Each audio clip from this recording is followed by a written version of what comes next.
failing is not a bad thing. It's something that we can learn from, and we can pick ourselves up, dust ourselves off, and go out and win the next time. It's interesting in larger organizations, and especially in manufacturing operations, failure is not thought of as something that we want to do faster. It's something that is often not forgiven. And therefore, we are always kind of hedging a little bit what those goals are going to be. Today, I am very excited to welcome George Pesansky to the show.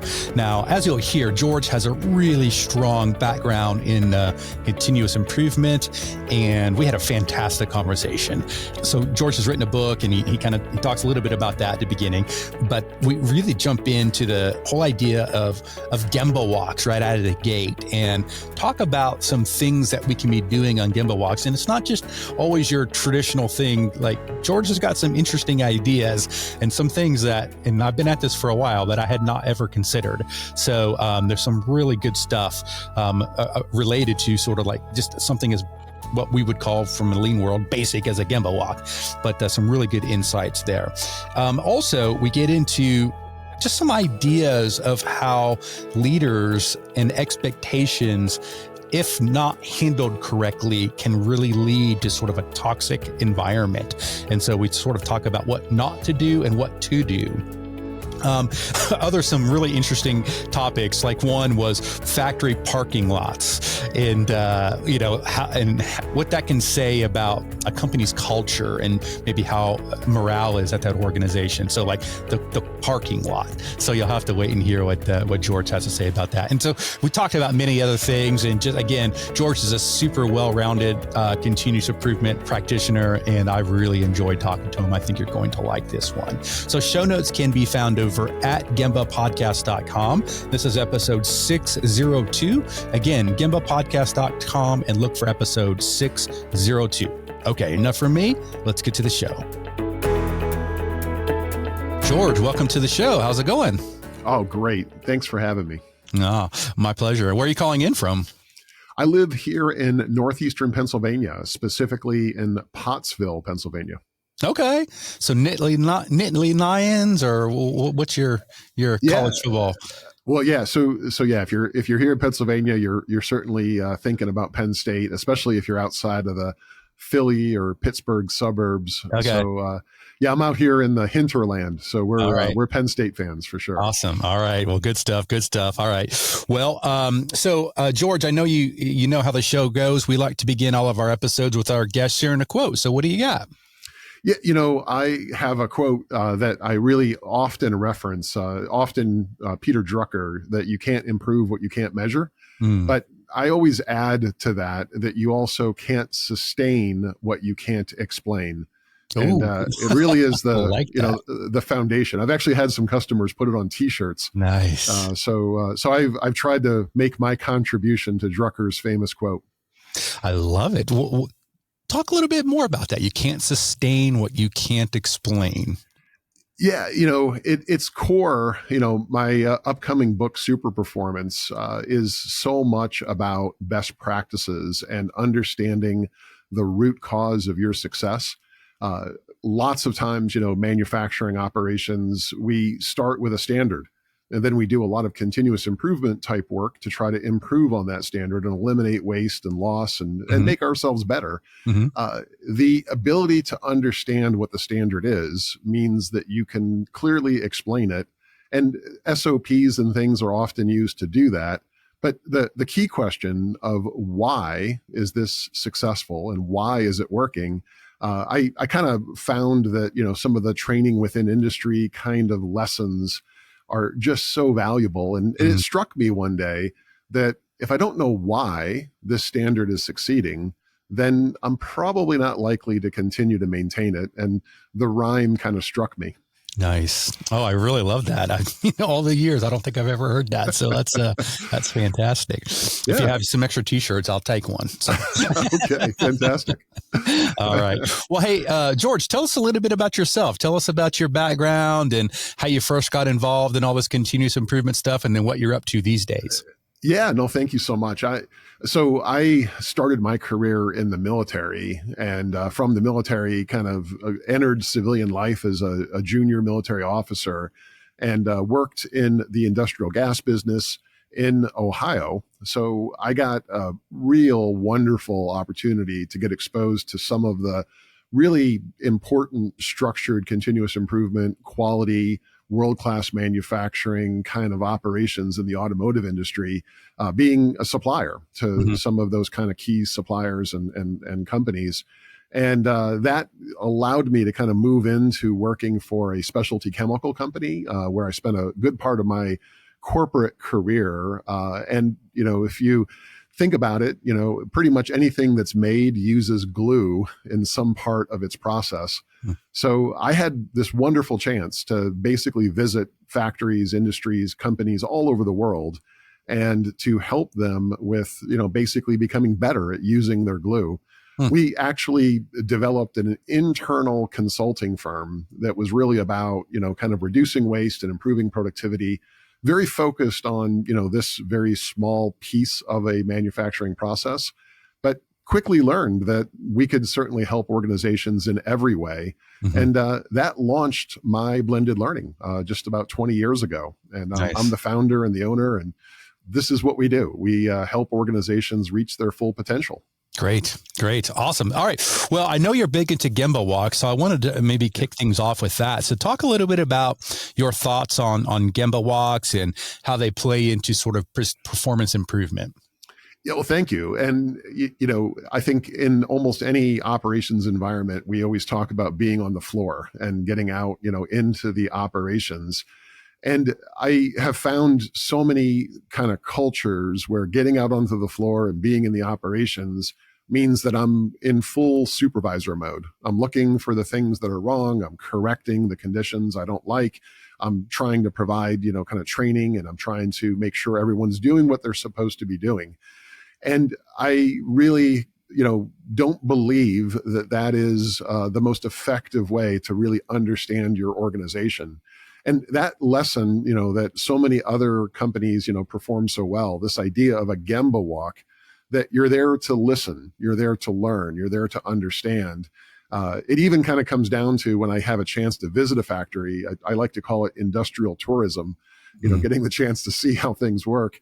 I like taking the tour from the employee's perspective, like literally starting in the employee lot, kind of going in past their time clocks, through their locker rooms, out to their floor, out past all the communication boards. And it is often a dramatically different tour than the one they give visitors. And that experience of then having the chance to listen to what it is they have to say, to learn what it's like to work in their environment, and really understand where opportunities are, is the gift that a Gemba walk gives us. Yeah, it's interesting. I really like that idea of sort of going with the flow of what the operator does. That's an interesting perspective. Sometimes we'll focus on the product, but in a way you will. Eventually you're going to get there, right? But there's a lot of things before and there's a lot of things after, right? That could potentially impact things. So that's a pretty clever way of approaching it. I have, kind of a silly analogy.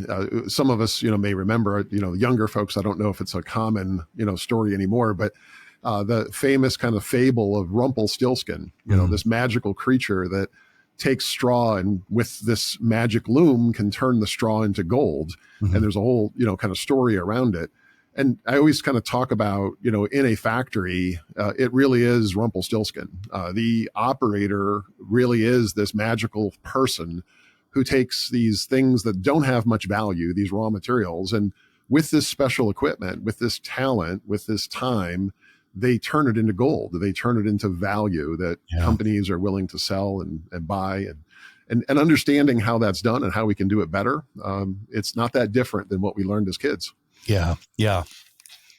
All right. Well, let's shift gears a little bit. And I want to ask you about leadership and expectations. So obviously, most leaders are going to set expectations and sometimes even high expectations. So how can we go about doing that without creating sort of this, toxic or maybe a high stress environment? Well, there's a name that I kind of coined for this. I call it the prison of expectations. And I actually got kind of locked in this in my early part of my career. I actually talk about it in my upcoming book, Super Performance.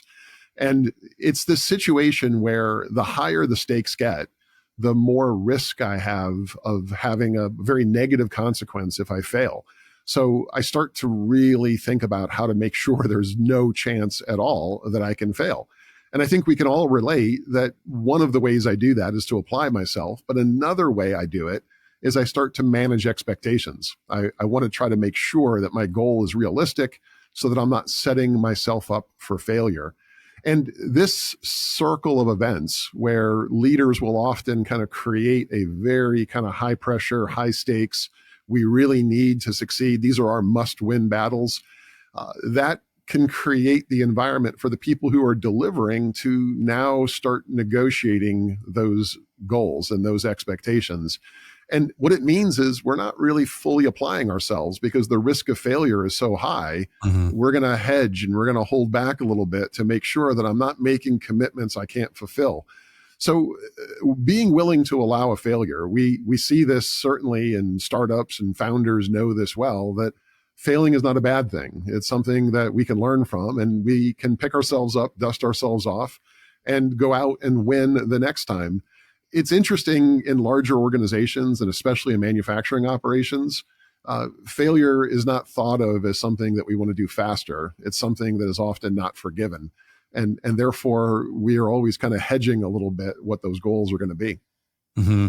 So we'll talk a little bit about, like, say, from a manufacturing perspective. I'm a frontline operator. I'm out there doing my job and whatnot. But what do you mean? Like, talk a little bit more just about that whole idea of failure. Like, what would that look like? Can you give me an example? Yeah, not meeting expectations. If we use maybe one of the simplest examples, like downtime in the sense of a manufacturing operation, that I have a goal that in my 8-hour shift, I'm going to have no more than 30 minutes of downtime. Well, what's going to happen is in the early part of the shift, if I have 5 minutes here, 10 minutes there, I still have 20 more minutes of opportunity where that can happen or it doesn't happen. But as I kind of get closer to the end of the shift, I'm going to really be trying to make sure that I don't end up with 31 minutes because that puts me in the red category. I really want to end up with 29 minutes. And the reality is, even if I could have ended up with 24 minutes, the incentive to do that's not there because the next time the standard will be 25 minutes. So I kind of always want to end up close, but never over. Because if I lower that standard, if I end up, kind of getting to the point where we're doing something in 15 minutes and not having the downtime that I expected, well, you may come around and lower my standard. You may make it something that's now much more difficult for me to achieve. So you're kind of not giving me the incentive because, now the expectations have changed. So to answer your question really clearly, as a leader, you have to recognize the implication of the expectations that you're setting and allowing people to really just fulfill their potential, to be able to kind of really perform at their peak, and then to recognize both the reasons they may have been held back in the level of performance they had, but also the things that they did well. What are the root causes of their success? And then asking, kind of what was getting us to not meet our full potential today is a very different question than did you meet the standard of 30 minutes of downtime? Because that operator is never going to do it in 10 minutes because the new standard is going to become 15 minutes. Mm. Yeah, that's interesting. All right, so I know something that you're passionate about talking about, and not something that I normally ask folks about on the podcast. So I'm really excited to hear what you say. Yeah. But talk a little bit about parking lots, and factory parking lots, and how they might, offer some clues into morale within the organization. Yeah. It's, I mentioned earlier kind of this idea of industrial tourism, having every single time I have a chance to visit a facility, a factory, I always take advantage of it. And I, again, really like kind of taking the tour from the operator's perspective. And when, you leave the parking lot and you're entering the facility, if you find earplugs laying all over the parking lot, it is often really an indication of what the rest of this tour is going to look like.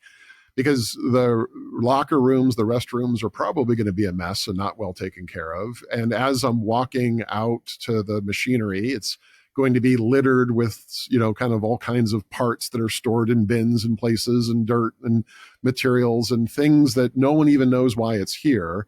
And then as I get closer to the equipment, we see that it's probably not in the state of care that it could be in to reach its full potential. And often I'm there to try to help organizations perform. And in that 15 or so minute walk, I've learned almost everything I need to learn, that it's really about the culture here and the engagement of the employees, and whether or not we're really seizing upon and giving the opportunity for them to reach their full potential. Yeah. Let's talk a little bit about the Kano model. First of all, maybe just give a quick explanation of what it is for folks who aren't familiar, and then I have a follow-up question. Sure. Yeah.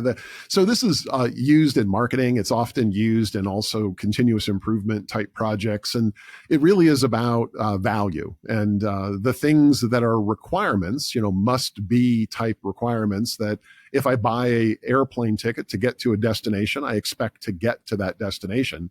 But some of my requirements may not be a need, like having a first class upgrade. It's something I want, but it's not something I need.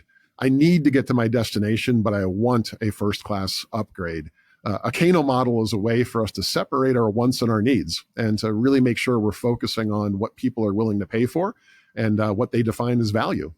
Okay, so then talk a little bit about then how this whole idea of this model can be used to sort of lower the temperature and talk about, like, with our customers, make sure we're satisfying what our customers want. Yeah, there's a lot of examples. I was actually recently at a hotel, and it's a famous brand that gives away cookies when you, I know the brand. Yeah. And I want to be careful because I'm a huge fan, and I'm also a lifetime, level member. So I don't want to talk negatively about them. But in this particular case, I received my cookie with great fanfare, which I always love the ceremony of where they bestow the cookie. And they gave me a key to a room that somebody else was already in. Ooh. So when all of us who travel a lot have probably experienced this maybe once or twice in their whole career. I never have, and I've traveled a lot. I never have. Well, good. I hope that streak continues. Yeah. But I won the unlucky lottery on this day. And it is a great example of the Kano model, because in that front desk, they were super focused on the warm cookies and the ceremony of giving me that cookie and, creating great pleasure for me as a customer. And they didn't properly issue a key, which is a must-be requirement. And honestly, in that moment, as I'm munching away the key and standing in somebody else's room, I'm thinking I could have done without this cookie. I could have held it back. So how do we lower the temperature? How do we reduce the friction? It's being clear about what matters. And I think, in manufacturing, in operations, in so many organizations, small businesses, large businesses, we get tied up in the drama. We get tied up in the thing that is happening right now and the thing that people are talking about. But we have to remember that some things are cookies. And yes, you may have some people who are upset and they may not be happy, but they're not, angry. They're not, frustrated, and they're not going to walk away from your brand and never use you again. So knowing kind of what matters, those must be requirements, and separating it from the things that are only nice to have.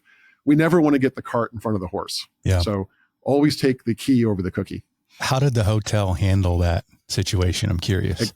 Extremely well. The recovery, and my wife, I met her. She was a general manager of a hotel. So as soon as this happened, I obviously told her the story, which she was horrified, because it's the worst thing that can really happen almost in a hotel. It's definitely in the top few. And she was extremely proud of their recovery. She thought they did really well. If you don't mind me asking. Well, the first thing they did is when they remade my key, rather than handing it to me and say, good luck, they actually walked me to my room to make sure that it was correct and it was what I expected. And then they comped me dinner and drinks in the hotel restaurant. So I felt like they really recognized the gravity of the mistake and then recovered rather remarkably. How interesting, I don't know what word to use, was the situation in the first room. When did you like open the door and see someone half naked Yeah. or what? That's like the stuff of nightmares, right? Yeah. So thankfully, it was somebody who was sitting at the desk and working on their email or doing some kind of work, and certainly was completely shocked to see their door opening. And whether it's fortunate or unfortunate, I've had this happen before. And I also immediately recognized what was happening. So I instantly said, I'm apologizing. I'm sorry. Yeah. let me leave. I wonder what they did for that person, if they comped them or gave them extra cookies or something. I don't know. Yeah, no, I hope so. But I think it was clearly a mistake that they never want to make. A whole story in error proofing for us, right? Oh boy. Yeah. I mean, you really could think about that, because that could be really, really dangerous and really devastating, It can. Mistake. Under the wrong circumstance, with the wrong people, lots of things could go sideways. Yep. All right. Well, let's shift gears a little bit back to some more lean talk here. So I understand that you've had some success using A3s, perhaps beyond their traditional use case. So what does that look like? Talk a little bit about that. Yeah, and I know a lot of your audience likely extremely familiar. The A3, that single sheet of paper that we can really summarize our problem and understand kind of that plan, do, check, and act. Really a remarkable tool in lean manufacturing. And I have always been a fan from the time I was first introduced to it, really almost 25 years ago. And as I've kind of practiced and tried to help organizations, one day it struck me that when you finish a project, and this comes back to my saying that we kicked off with, when you finish a project and you now have a new problem, it's not solving the problem. It's going to be sustaining the improvement that we've worked so hard to implement. It's like reaching retirement. You get to that stage where your whole life you were pursuing that nest egg, and then you realize on a Friday afternoon wearing that gold watch, my whole life now is preserving that nest egg versus growing that nest egg. It's a whole new problem you have. I think every single improvement project faces that same problem. And what we did was repurpose the magic, the beauty, the wisdom of an A3 to focus on the problem of sustaining the outcome, and thought about a lot of the common questions and sort of the things that go into that A3, the background and current condition and goal, and really thinking of it through the lens of what we would do to sustain this improvement. And it has been a remarkable tool in the clients that I work with. And I've always kind of thought, improvement is a funny thing, because a lot of organizations work on a lot of projects, do a lot of work, but they often don't really measure or really focus on sustaining the improvements they implement. I kind of think of it a lot like a leaky bucket, that whatever you're putting in is going to be, kind of eventually the level is going to be dictated not on just what you're putting in, but how much is leaking out. And our Sustain A3 is really a great way to help us prevent the leaks. Yeah, I'm sort of a big fan of preaching the idea that due to entropy, which never sleeps, like you cannot sustain anything. I mean, it's nature, right? It's science. Like nothing can be sort of controlled, right? So in my opinion, you're either getting a little bit better or you're getting a little bit worse. Yeah. Very, very few times are you going to be just completely static, right? And so I'm a big fan of using, even if you want to call a traditional control plan or whatever it is, that's fine. But make it in such a way, sort of like what you're talking about, I think, of like, hey, how do we just keep sort of moving that rock up the hill ever just a little bit, and that way you don't ever have to worry about it crushing you on the way back down. 100%. I think we're in very close alignment. I refer to this, I've talked about it, the idea behind having an understanding of the root cause of your success. And, it kind of goes back to, again, my initial comments, but I think so many organizations, so many teams, so many individuals focus on using root cause analysis to identify why they're having a problem, but they don't spend enough time trying to understand why we're successful. And the point you're making, it applies to this idea of a sustain A3, because I don't want to know everything I've got to do. I can't fit it on one piece of paper. What I want is the critical bit. I want the essence of what is actually helping this survive. What is the seed that I can continue to water? What is the plant that can potentially grow? And what are those things that we did differently that could help us actually kind of not just continue, but obviously improve on what it is we already have? So yeah, Pareto principle is undefeated, right? Yeah. Well, even if you take a more, if you got and dabbled into more of like a DMAIC type approach where, things like FMEAs are involved, like these are tools that I feel like often just get put on a shelf somewhere where it's a living document, right? And you should be sort of updating it and learning from it and using it to continue to improve your process. And it just never ends. That's why it's continuous improvement. I feel like sometimes we say it so often that we forget what the word means. Continuous. Absolutely. And Ron, you and your audience may be, a very small group that would really appreciate this, but let me blow your mind for a second. So that FMEA you just mentioned, one of my favorite tools, learned it, back there by being in the, I call it the Ford prison, where they were teaching us how to do FMEAs. What we have found is that if you flip the script, and instead of doing a failure modes effects analysis, you do a success modes effects analysis. So everything's the same. And, certainly you can look at it as a process, but when I did it with those employees that were retiring after 40 years, what we learned, what we took away around the processes, the responsibilities, it was the ultimate transition document. And really, a tool that so many of your listeners are familiar with. If you just flip that script, the value it can create is enormous. Wow, that's so good. That's so good. It's like learn how to win and why are you winning, right? Instead of trying not to lose, figure out how to win and how to keep winning, right? Yes. It's a mindset shift. Yeah. Yep.